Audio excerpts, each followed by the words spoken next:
Hey, this is Juan with West Texas Strength, and today we'll be talking about calories. We talked a little bit before about calories and using this as the secret to fat loss. Today we'll be talking about what calories are and what makes up calories. This will give you a better understanding of how to estimate the needs for you and to achieve your weight loss or weight gain or maintenance goal.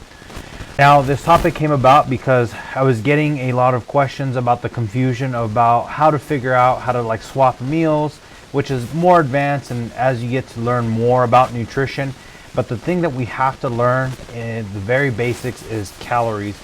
Now, calories are going to be a measure of energy that your body gets from food and the drinks that you consume. So basically everything that you eat or drink is going to have calories, and whether you consume more than your body needs, which determines if you're going to be gaining weight, or if you're consuming less than your body needs, is what we call weight loss, or consuming the right amount that your body needs, which would be called weight maintenance.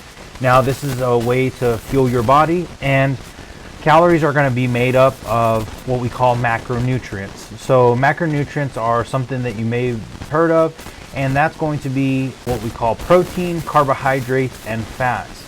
Now, in order for you to know how accurate maybe a food label is when you're looking up nutrition, the nutrition facts label, is we can actually do a quick calculation to see if what's on the food label is going to match what it's actually telling you.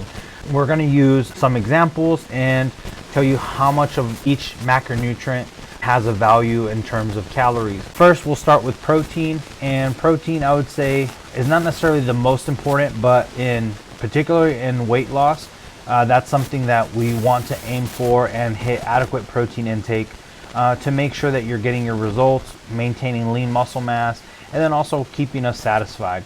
Protein is going to come in at 4 calories per gram. When you look at a food item or food label that says this product contains 20 grams of protein, we can assume that 80 calories of the total is going to be from protein.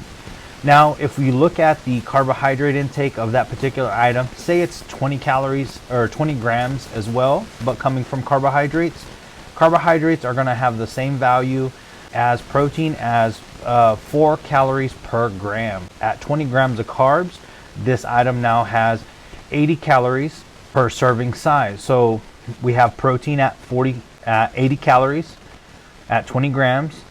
We have carbohydrates at 20 grams at 80 calories. That's 160 calories. Now we have left is fat. Fat actually has double the amount of caloric value than protein and carbs, which is 9 grams per fat, or sorry, 9 calories per gram. And so if you're looking at food items that are lower in fat, sometimes they typically have very similar calorie value as protein and carbs, just because they have double the amount of calories per gram. Say this item that we're using, for example, has 20 grams of protein, 20 grams of carbs, and then we're looking at 10 grams of fat.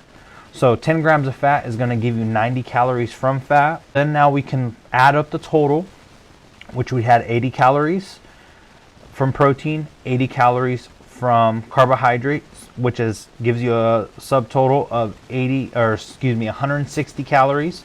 Then an additional 90 calories, which gives you about 250 calories per item. Now, your food label is going to have some discrepancies from time to time, depending on how much fiber it is, but you can just use this basic calculation of protein, carbs, and fats to give you a ballpark idea of what the item should consist of, and it should actually be around that 250. Now, if it's like 240, that's pretty close, but you'll see some items in some cases will say like this for protein, carbs, and fats, it'll have, say we calculated 120 calories.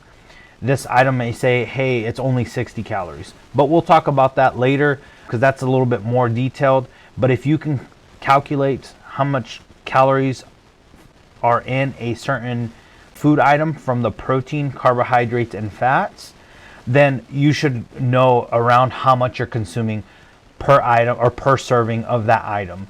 Again, remember, protein has 4 calories per gram, carbohydrates is going to have 4 calories per gram, and fat is going to have 9 calories per gram. This should give you a quick rundown of how calorie counting or estimating calories per food items works. And if you do have any questions, feel free to reach out. But also remember, click on that subscribe button and follow us for more tips.